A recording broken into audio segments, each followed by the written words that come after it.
Welcome to spring in this April edition of Local Image. Today's show is coming to you from Matamidi, home to the beautiful St. Andrew's Church, where we are today, and also home to the Wildwood Artist Series. This year's series is winding down, but included was a special performance by the United States Army Field Band and Soldiers Chorus right here inside St. Andrew's Church. And we'll share some of their wonderful performance and introduce you to the woman who is president of the Wildwood Artist Series in just a bit. But first, let's meet the artist behind the creations found inside a new business located in downtown Lake Elmo called Reincarnations Home Furnishings. I love everything. I have fun doing everything. It's hard for me to even say. I guess because I'm so invested in the mosaic art, I love that because I could do that 24/7 and never get tired of it. But I just love every piece. I remember where I found it. I can tell you what street anything came off of. Well, the owner of the shop, Susan Anderson, is a genius, and she's probably a community leader in having a shop where you repurpose things. And so it's a privilege to be here with her. And how are you doing? Can I help you today? I like nice things, but I don't, even if I had a lot of money, I wouldn't want to spend a lot on things because it's just not me. But I do art and I like artsy things. I like high quality. I want my home to be comfortable and beautiful and not overdone. So I started doing furniture for myself, for our home. Susan's work is high quality. Very high quality and extremely unique one-of-a-kind pieces that you can't find at a big box store. And I needed a space because we had been doing this out of our home for 6 years and it was consuming every square inch, almost unlivable in our home. So it was good timing. And then the front space opened up over the holidays and we needed more room, so we gobbled that, and glad we did. So now we have front window space and display and lighting, which has been really, it's already tripled our traffic, so that's been good. My background really is in energy work and healing work, and I bring that into my design. I'm very aware of the energy in a home with people, and I really honor that when I go in your home and when I do my pieces. I work with that energy as much as I can. The block letters that I do here, I'm such a salvager. Those were born out of, I'm not throwing away one piece of wood.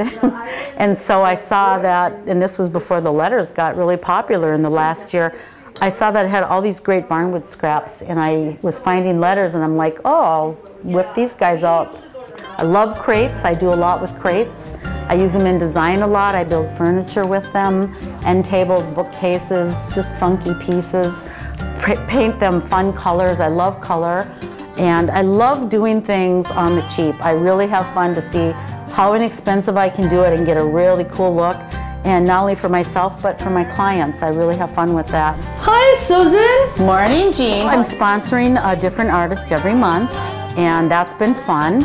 I've got a good response from people coming, and the current artist, well, last month's artist was Jean Kubitschek, and her art has probably done the best. She's just got a great gift. She's very casual. She's got a great eye for color, and she's very creative, and it fits well with what I do, so I'm really happy. Because I'm creating things as I go, and I think folk art would be the most accurate since I'm not formally trained as an artist. I think I meet the definitions, so I'm a folk artist. Since it's selling so well, I'm keeping her art in the store because people are loving it. She's doing custom orders and they're going well. And so I like to rotate my artists. Next month, I'm going to have pottery. I'm having Sarah Dudgy in here, who's a pretty well-known potter in the area, I think, actually, and she does beautiful work. I use her broken pieces and shards in my mosaics because they're stunning. Well, the mosaic classes are so fun. I'm very fortunate now in our new home to have a whole dedicated studio downstairs to my mosaic art form, which I totally love and am so addicted to. I love sharing the art form with other, mostly it's gals. I've had a few guys come in. But it's so fun. It's easy, it's affordable. I like the tactile quality of it. I like that you're using left and right hemisphere, you're puzzling and you're creating. It's just a really nice art form, and you're salvaging because you're using, in the way I do it, a lot of old plates and jewelry and wooden elements and metal, stones, pottery, everything. I've been able to harvest these wonderful friends in my life through my business and through my work, and so that's really been a gift and a lot of fun.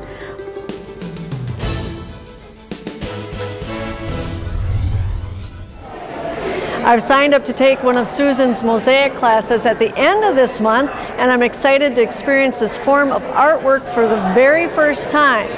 Now, over in Maplewood, inside the Maplewood Community Center, a whole bunch of people got to experience a first of its kind event, one that brought together a unique mix of passionate business owners and supporters who share a common goal. The event included a panel discussion on the topic of multicultural business issues, successes, and plans for the future. And here are some sights, sounds, and comments from some who helped make it happen. We want to welcome you. We think this is a great event, and we're so happy that you are here in Maplewood. We were really hoping maybe we'll get 80 people to come. That would really be great. And then we were thinking, well, maybe 100. Well, last time I heard it was well over 300 people signed up. So welcome everyone. Please talk with each other. Let's help businesses succeed, and let's build those bridges so that we can communicate and we can help foster good business here in our community. So thank you very much and welcome.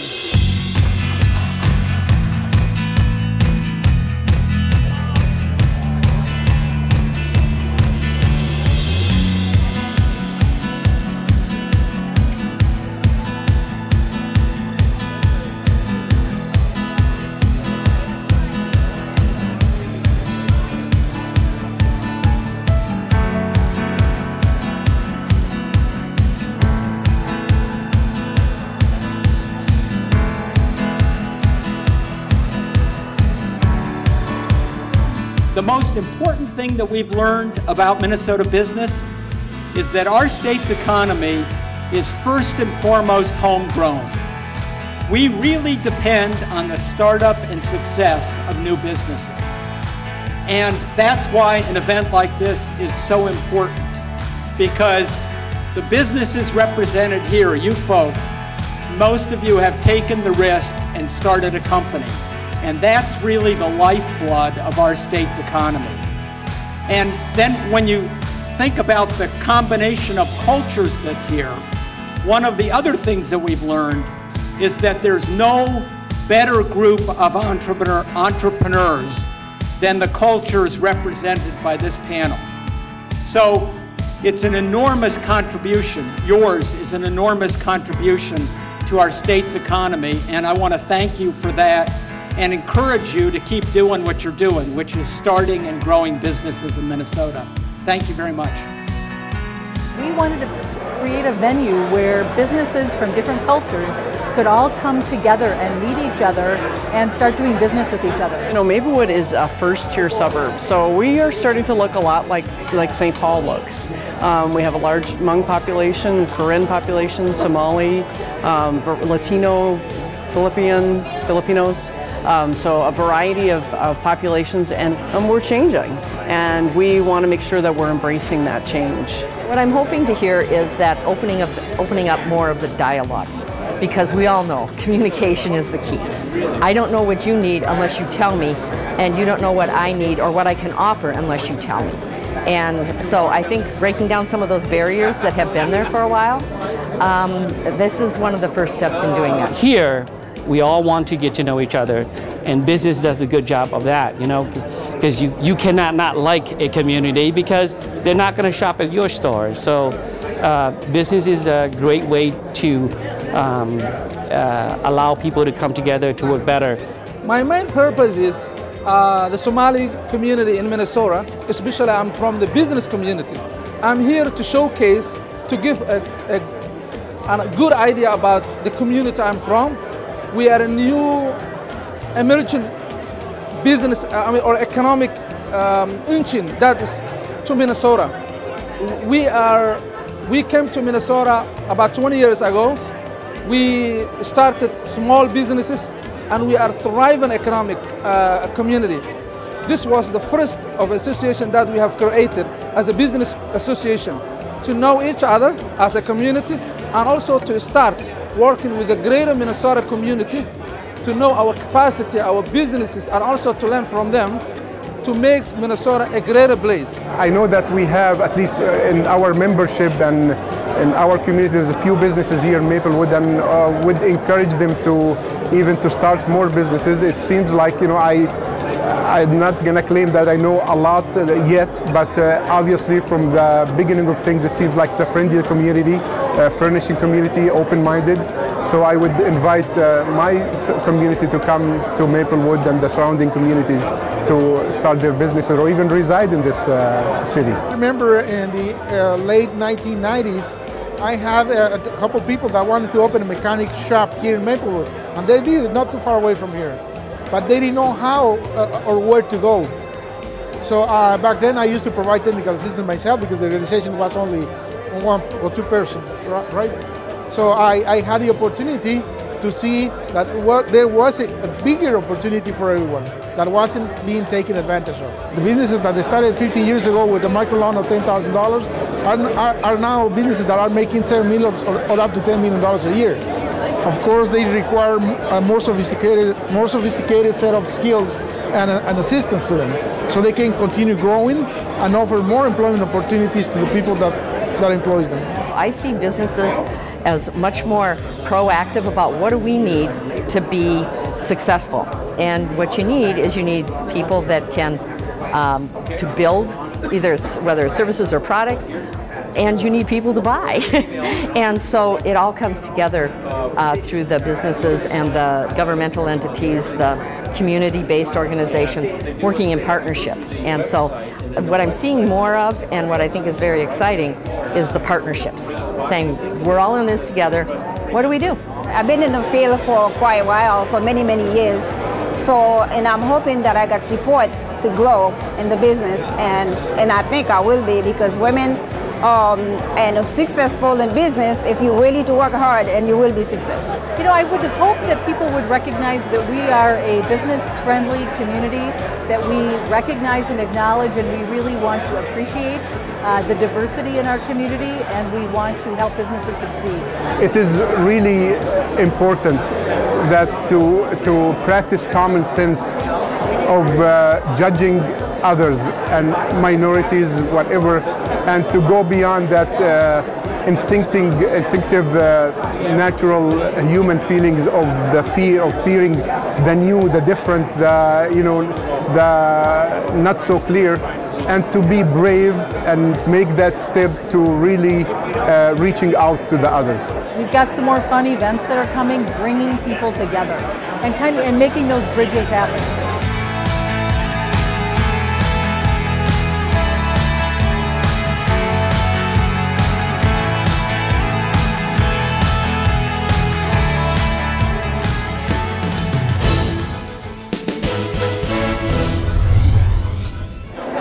The full panel discussion that took place at the Multicultural Networking event can be seen on the City of Maplewood's Vimeo site and on our YouTube channel. Congratulations to all of the sponsors and individuals who helped make that unique business bridging event happen. And sticking to business in the City of Maplewood, there's a very unique business that recently opened there, one that I wish had existed when my kids were little. It's called NitPickerz, and for all of you knitting enthusiasts out there, I'm sorry, it's a shop for picking out something, but it's not yarn. It's going through the daycares, elementary schools, junior high, senior high, parents, you know, it's just everywhere now. Everybody in my school, probably. I was excited to be able to help families and bring that immediate relief that they feel, being able to talk to someone and just knowing where to start. A lot of families don't even know where to begin. Lice is a more widespread issue than many parents know. I'm shocked how many people have dealt with lice, that everybody's hush-hush about it. I didn't realize that so many families are affected by it. And dealing with them can be quite a task. That's why Angie Anderson and Tom McKay decided to get into the business of lice removal. Over the years, my friends who have young children have I shouldn't say all, but a majority of them, their children have been exposed to lice. And been infested with lice, and I've watched them go through the painstaking process of trying to eradicate it with their children and how overwhelming the whole process is. They started NitPickerz, a full-service shop located in Maplewood that will check for lice. And I would just slowly start pulling down paper-thin sections and looking very closely at each section to see if I spot anything on the hair. And if any are found, they can provide a full treatment that will remove any infestation. We do a hand-holding process policy. We say that we're in this together. We don't want you to go home and have to deal with this on your own. We're here for you. We'll get you through this till the end. During the process, they explain everything. We go through everything step by step, and they get so much information, and we educate them while they're here. Education is key. Finding out there is lice in your home can be an upsetting ordeal. You feel dirty, you feel like your house isn't clean, your kid's hair is not clean, and where lice actually prefer a clean head. Knowing the facts can set parents at ease. People used to think that they could jump from head to head. They don't jump. They don't have back legs. They don't have wings, so they can't fly. So really, the only way that they're going to get it is by head-to-head contact. High schools now, more than they used to be, because of selfies. And knowing where to start is a big first step. Well, it's really important just within those first 24 hours that you just wash the sheets, wash and dry on high heat for at least 30 to 45 minutes.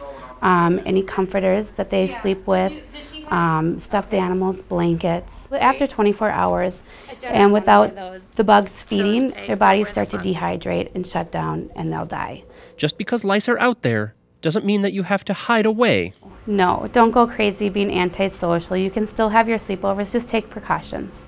Angie is here to help. The end result would be my favorite part. Like when she told one young client that she was lice-free. And she was twirling and dancing and had the biggest smile on her face. And that right there is why I do it.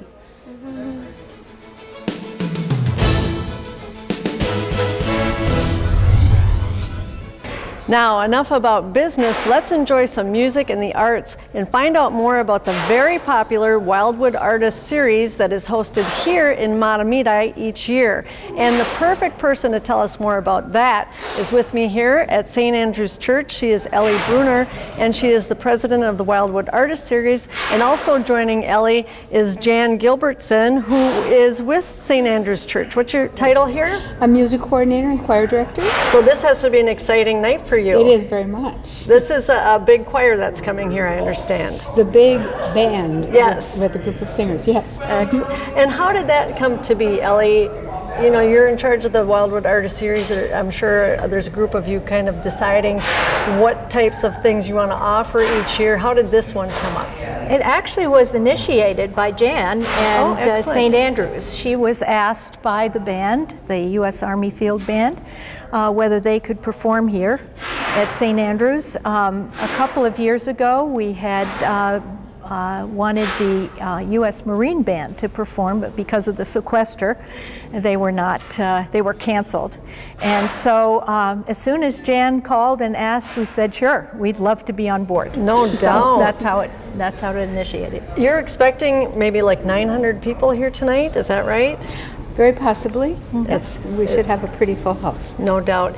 Tell us a little bit more, Ellie, about the Wildwood Artist Series, because I understand a big anniversary is coming up next year. It is. It's our 25th anniversary. We started in 1991 with the building of the Chautauqua Fine Arts Center, which is our venue. It's the fine arts wing of the Matamidi High School. Okay. And we have been presenting performing arts events continuously throughout the 25 years. Wow. And it's been very exciting, very fulfilling. The series is wrapping up this month of April. It is. And what were some examples of some of the other things that you did this year?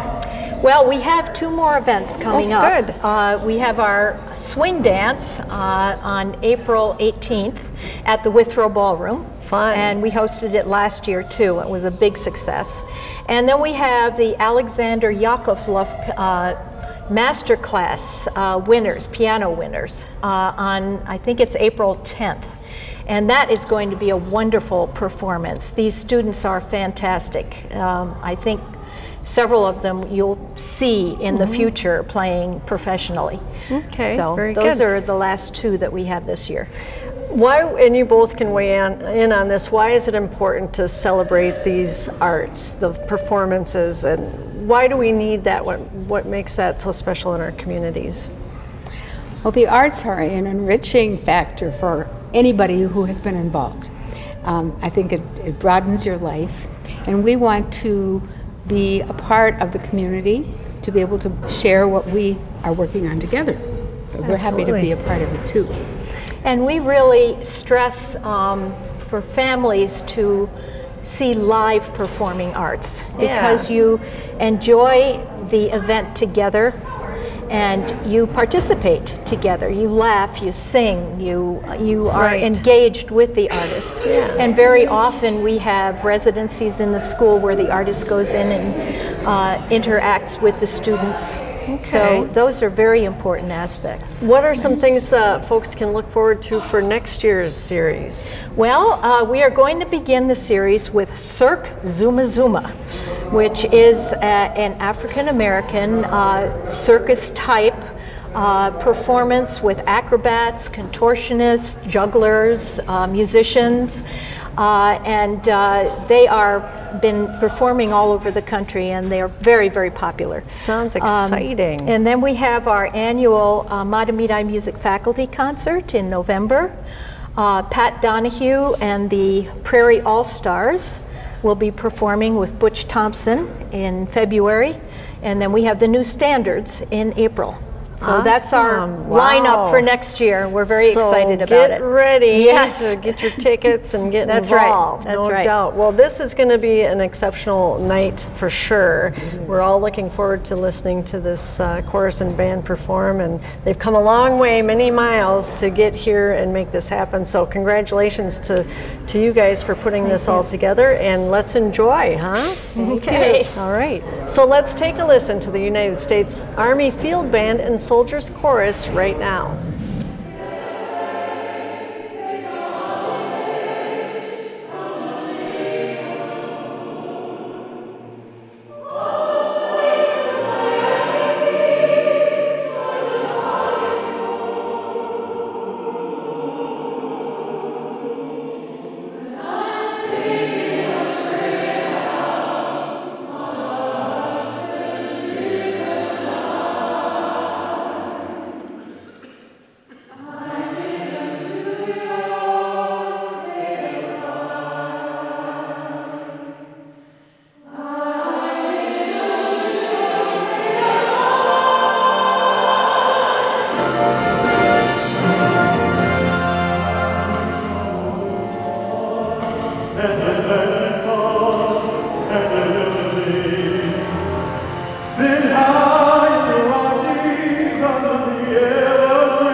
With me now is Colonel Paul Bamonte, who is with this beautiful chorus and band here. What's your role with the band?